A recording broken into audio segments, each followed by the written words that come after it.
Institute for Faith and Freedom at Grove City College presents Liberty Mail with the Student Fellows of Faith and Freedom.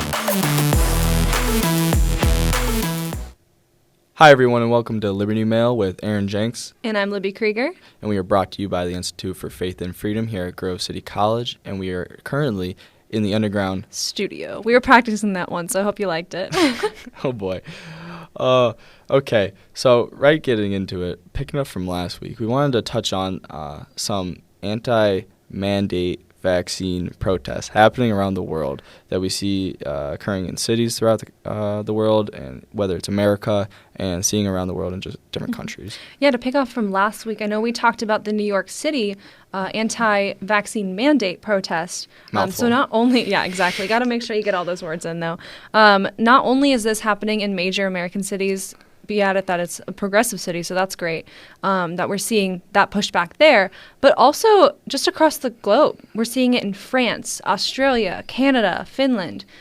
These are called freedom marches or freedom to choose marches, and I think this is fantastic news for conservatives, seeing that this is not something isolating in America, that people are standing up for freedom. You know, we always think America is this beacon of freedom, but to see other citizens from other countries that maybe are a little more progressive, I think it's great news. And they're not anti-vax protests. Just know that, because I know the mainstream media is trying to cover them a lot of the times in that light. These are mostly anti-vaccine mandate protests, people who are tired of the mandates and tired of their liberties being stepped on. Yeah, I was just going to reiterate that when we bring up this topic, we are not saying that, it's a win for liberty because people are protesting against the vaccine. Not at all. It's a win for liberty because people are protesting the mandating going against their individual liberty. So that is the win in itself, that people are exercising this freedom that we love, the First Amendment. Exactly. Thousands across the globe. So it's a really good indication that people are tired of their governments telling them this is a choice of medical freedom. Decide what is best for you and your family based on the information that you have and your situation. But also something that I think we should note is that finding these stories was extremely hard. I saw something on Twitter about them, and so I went to find an actual source on the internet, and you had to dig to find most of these stories because, or if they are there was an altercation at one of the protests, and so they're covering it in the light of anti-vaxxer does this, anti-vaxxer does that, and trying to frame the story in a very negative light. Yeah, so back in either April or June, there was some news of the protests in France, and people were sitting outside of restaurants having their own meals because they needed a passport, the mandate passport, to get into restaurants, get into clubs, whatever it is. And so thousands of people are sitting in the street, no mask, enjoying their freedom, enjoying their life, just having a good old time. And so we love to see that across the world, and it's so refreshing to see it in the news when we do see it. But as you said, that was back in April, so we haven't seen it since then. And then just now, the other day, I saw the first one since then, and the main reason I saw it was because the police fired their weapons, and I wish I knew if it was whether actual bullets or if it was rubber bullets, but they fired their weapons, and you see a video of these people in Australia just sprinting away from the protesting. Yeah, I actually have that story right here. It was in Melbourne, or as the Aussies say it, Melbourne. There you go. And it was fired pepper balls and rubber pellets. Okay. So that, I believe, is what happened there. But even then, these are thousands of workers who are tired of the draconian lockdowns in Australia. And something should be noted that I believe in Sydney, there's only 10 deaths from COVID. This is not something that is an absolute epidemic that is killing thousands of Australians or thousands of people in Sydney. And this is why they see it as either tyranny, bureaucracy, whatever you want to call it, that is superficial and just going against their personal liberty and almost destroying it. They're like, okay, give me an argument that makes me want to be like, okay, my liberty should take a side seat to the public health. But almost, okay, 10? 1? I remember back in the spring it was 1, and they went into their third government lockdown. Exactly. And that's not a good enough argument for people to put their personal liberties and just their lives, living as normal, trying to get back to normal for this virus. That is not a good enough reason for people. And that's why you're going to see across the globe people standing up and saying, no, we're done. Absolutely. And as conservatives, we need to stand by these people and promote their almost courageous acts, because they're getting, in some cases like Australia, physical harm towards them. And no matter where you are on the political spectrum in America, you should be standing by these protests, because over the past 2 years, we've seen multiple protests come about. For several different and then causes. All through, I know, at least I can speak for millennials or Gen Z people, coming through high school and the education process, the civil rights era is a huge monumental part of American history that we value and we see as almost a win. When we look at America's past sins, then we look at the civil rights movement, we go, wow, protesting and what they did, that is awesome. We stand by that value. Civil disobedience. Yes. So then when we see this happening across the world, and then almost you see some progressive or leftist media saying, no, this is bad. They're going against public health.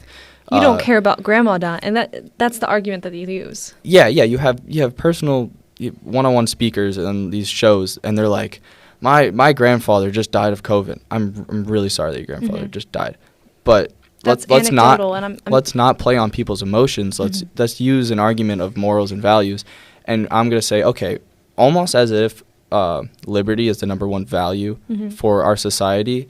It almost seems that you're saying, no, that is not, even if it was like a top 5, you're saying, okay, social health and promoting that health and keeping it almost like absolute, that is higher than liberty. So where do you want to rank that social health and public safety over liberty? And in my eyes, that can never be higher than liberty. Well, because also, is that just for COVID? Or are we doing that for every single virus or every single... Do it with cigarettes. Do it with alcohol then, if you really want to argue that. But it's not consistent. But the problem is they don't argue that. And that is my complaint of whoever's arguing that, okay, no, the liberty can take a back seat to this public safety because it's a pandemic. Only for Dangerous so long, water. and only once we... At first, you can understand the 15 days to slow the spread. No one knew what was really happening. Most of us didn't, and we didn't have the information to make those decisions. So maybe it was the prudent decision at those times to wear a mask, to have a lockdown for a little bit. But now that we're past a year, I mean, it's... I'm glad you said a year, because I was kind going to say, like, we're in year 2 of this, and we've gone through the lockdowns. I mean, some people still fighting back, or during that year still fought back against it, but the majority of either Americans or around the world were like, okay, we understand that this is a grave danger. We're going to give this liberty up. And then it's almost like those small percentage of people that were like, no, we're not going to give up this liberty no matter what, because we know that it can be... It's a slippery slope. Abused. Yes. And then we're seeing that almost manifest. Yeah. So bottom line is people across the globe are waking up and they're standing for liberty and freedom. Yep. So that's a win. And always back the protesters, people, always. Unless it turns to violence. But that's not even a protest. Yeah, you can back at least the ability to do so. Maybe not their cause, but... Yep. There you go. That's perfect. And then it almost seems that when we talk about it, that protesting or supporting that protest can be almost like a bridge between conservatives, liberals, or whatever you want to put on either side, and then that can be like, okay, this is common ground. We hold this value.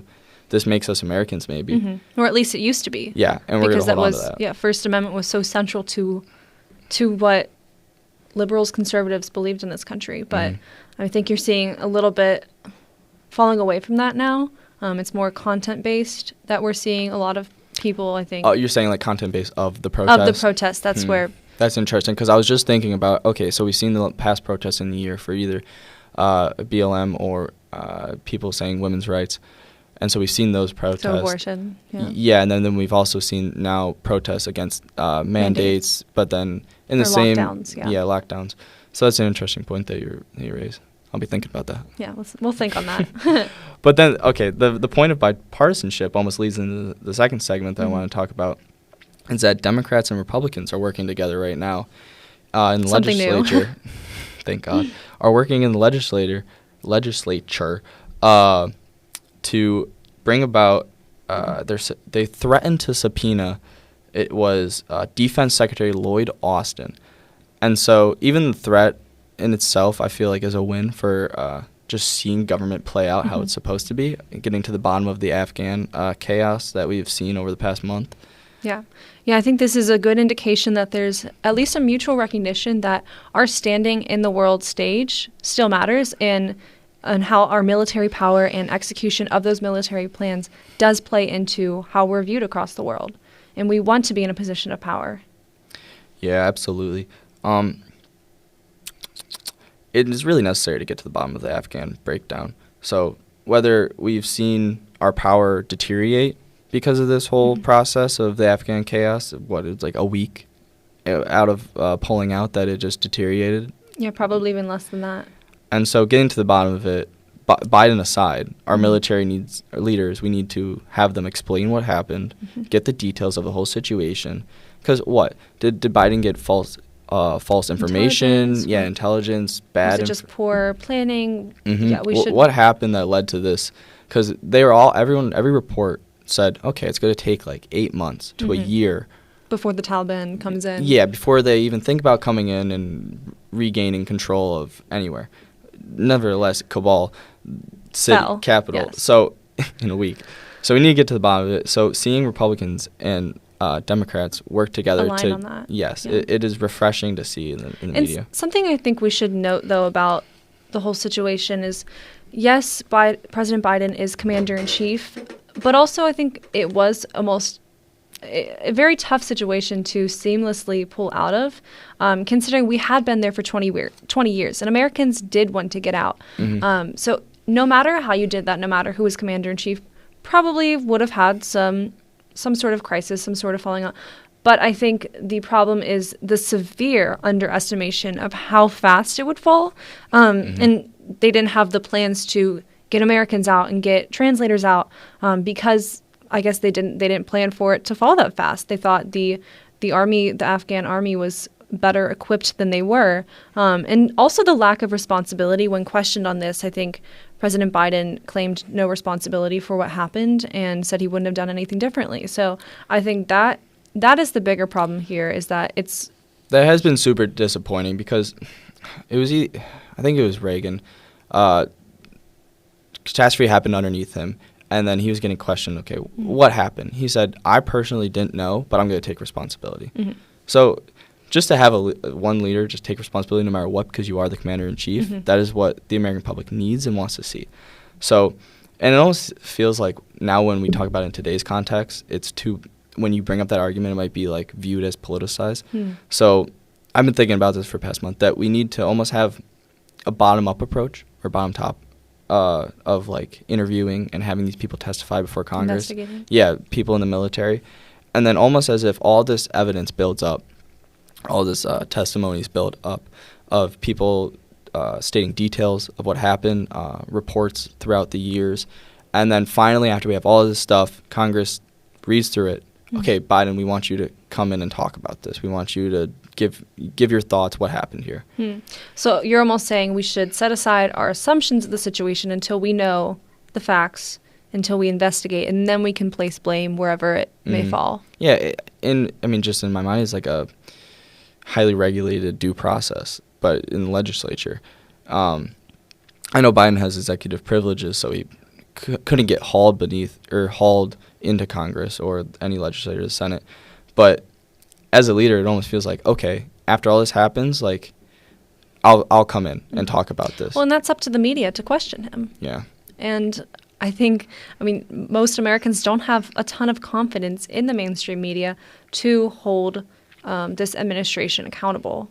So I think that's part of the problem there, is that if we want accountability, that's one of the main parts of the media's job.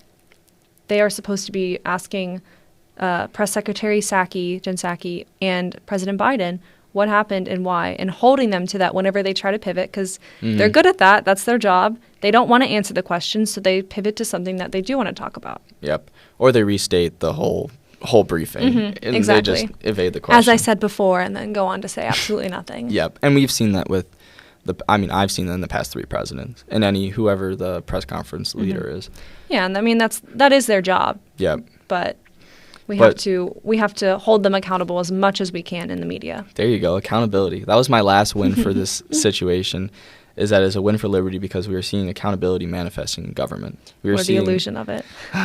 We are. There we go again with the optimist pessimist. But we're really seeing, I think, at least however small the example is, the system of checks and balances play out for a win for liberty. And it's what our founding fathers put into the Constitution, put into our government, and they knew that at one point you're going to have a certain sector of government taking greed, pride, whatever it is that makes them go off on their own, and then you're going to need to check them. So bringing in, hauling in all these generals, hauling in maybe commander-in-chief eventually is necessary to get to the bottom of it to hold people accountable. Yeah, definitely a win for conservatives because we are seeing the checks and balances play out, something that the founders, I think, took into account human nature, knowing that there are other influences. We're not all just good-natured people. I mean, in my view, we're all totally depraved, and we have these sins and we have these desires for money or power or whatever it is, and those do influence our decisions. So considering power corrupts, we do need to hold these officials accountable. I agree, and I really hope, I know some of my friends back home listen to this that are a little more leaning liberal, and so I hope they agree that this is a win for them too, that they see accountability in government, and I think they would agree to that. Yeah, and we should be celebrating investigation of a mishandling of a crisis, no matter what the administration was. Absolutely. And for us, whether we're millennial or Gen Z, in the beginning of that, we've had this war through, I'm 21, and it's been going on for 20 years. Me as well, yeah. 21. So we've had this our whole lives, pretty much. And to see it just utterly fail, and the whole breakdown in the last 10 years, just... And it is no way, I have a good friend named Will that serves in the Army, so it is in no way the military, like, it's not the soldiers on the ground. The soldiers, yes. Every mission they carried out, they succeeded. Like, virtually almost every, I would say like 95%. And so when we see this, and when we make these broad statements that, okay, this is a military failure, I really want to be specific that... Leadership failure. Yeah, it is a leadership failure of generals, commander-in-chief, whoever, that we want to... Absolutely. Yeah, but it's good to make that distinction. Absolutely. To hold the officials accountable.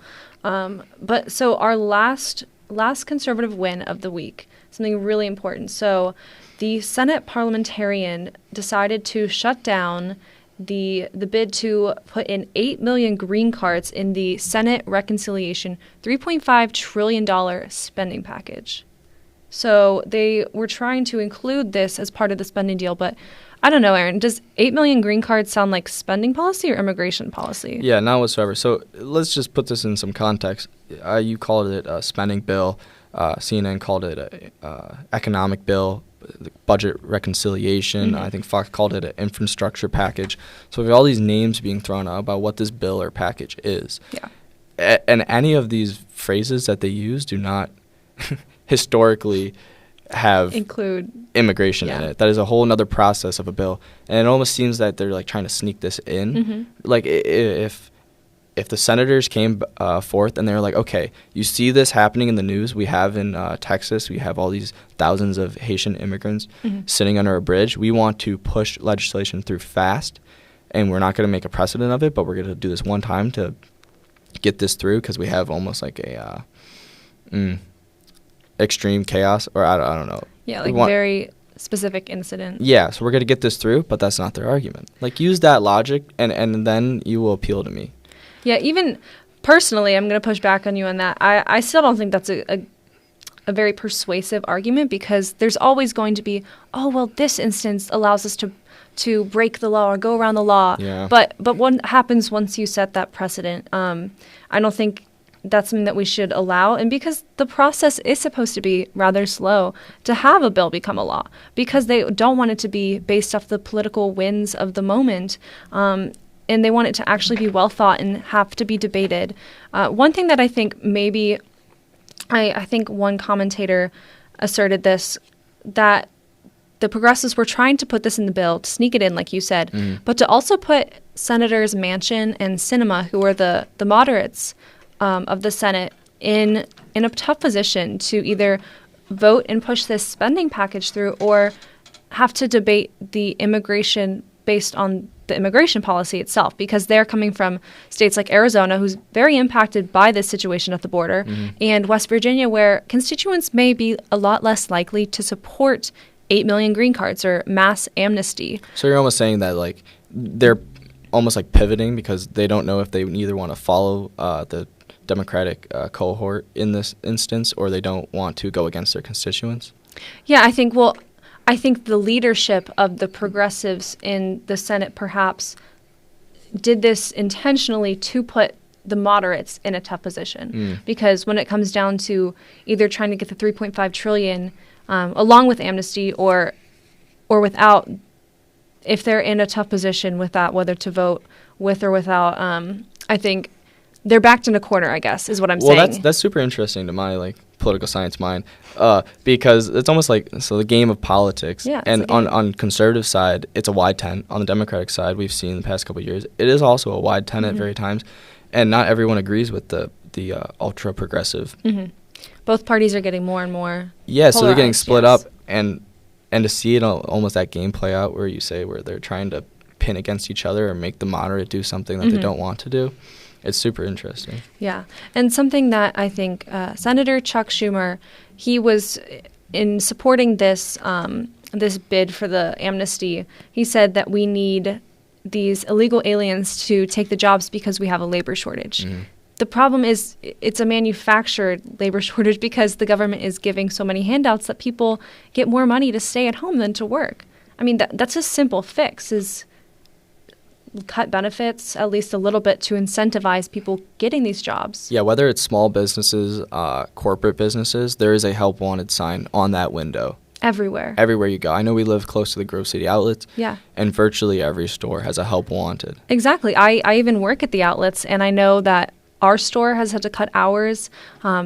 Basically, there's many stores closing down or just extremely cutting their hours. And I've talked to a few people, and their solution is, well, I guess the government needs to up the minimum wage. They need to offer more money, or these businesses needs to offer more money to employees to get them to want to work. But no, maybe if we cut the COVID relief package or whatever that was, that allowed everyone to stay home with so many benefits that they would be making more by staying home than working. Yeah. The incentive is to stay home. And there definitely are. I can hear like my liberal friends, like there definitely are people who struggled through this pandemic. Sure. And they needed it. Yeah. But then for whatever you want to say, one person that really needs it, I can think of another person my friend who did not need it and made what, $25,000. I know he made $25,000 sitting for a year. And I'm I'm working my butt off and paying loans for school. So I also there's have definitely a problem with what we've implemented in this government system of, okay, we need to give a government handout. And then I know AOC, I believe it was AOC, tweeted that, so the deadline's coming up, I think, in a couple of days, and she wanted to extend it another, 6 months. And so what I feel like that would do to the economy, like we said, we've seen these people just help wanted. And they even are raising their pay wages. What, they used to be in PA like $10, and now you have Arby's paying $15? Yeah, $7.25 I believe is minimum wage in Pennsylvania, but most places are paying $10 to $15 starting because they have to with these benefits. And even then, you get paid more to stay home lots of times. I also had a friend who, I think he's 19, and he's off his parents' taxes, so he gets his own COVID relief. Yep. And I was like, do you have a job?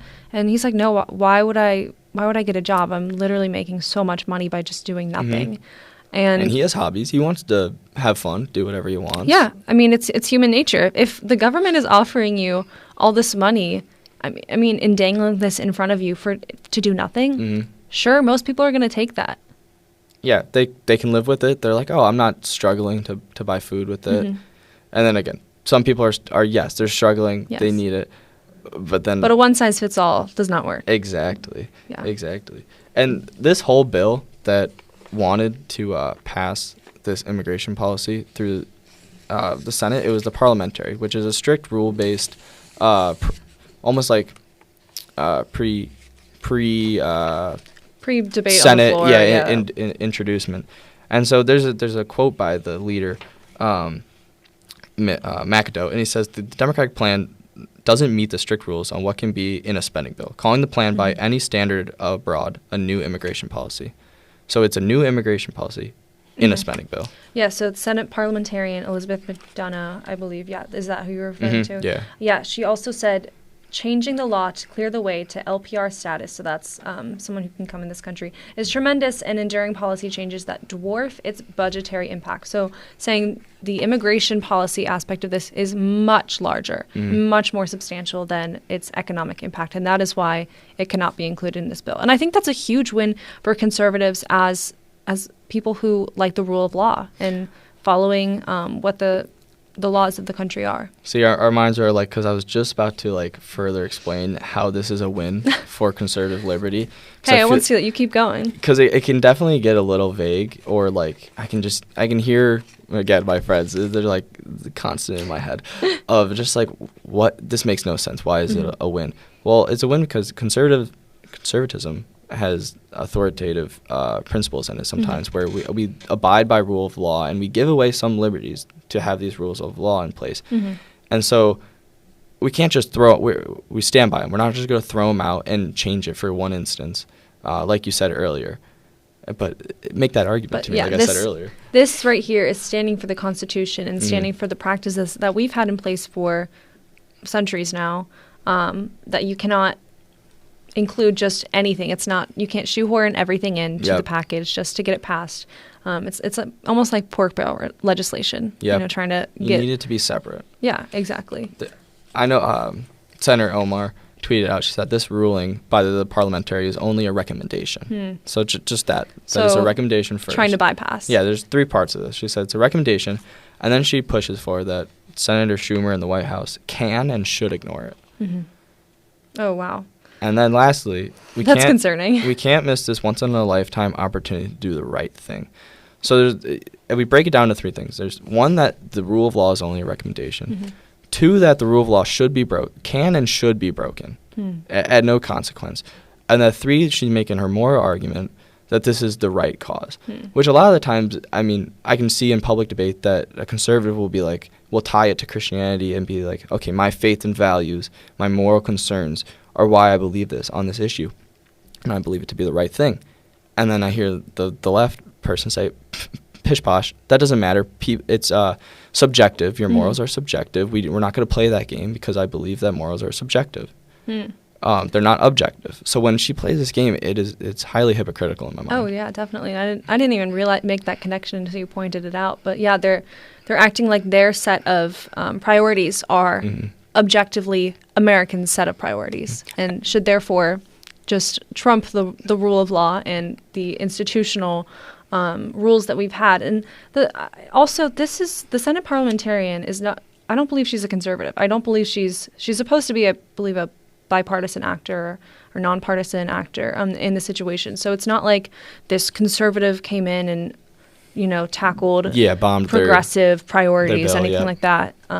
I think this is a really good thing to see for conservatives. Yeah, good win for them to at least seeing the rule of law upheld in the Senate and the legislature. Yeah, well, with that concludes our conservative wins of the week. Thank you all for tuning in. Make sure to share with your friends, leave us a review, and visit our website at faithandfreedom.com. We will see you here next week for another episode of Liberty Mail. Thank you. For more information on this podcast or other programs, please visit faithandfreedom.com.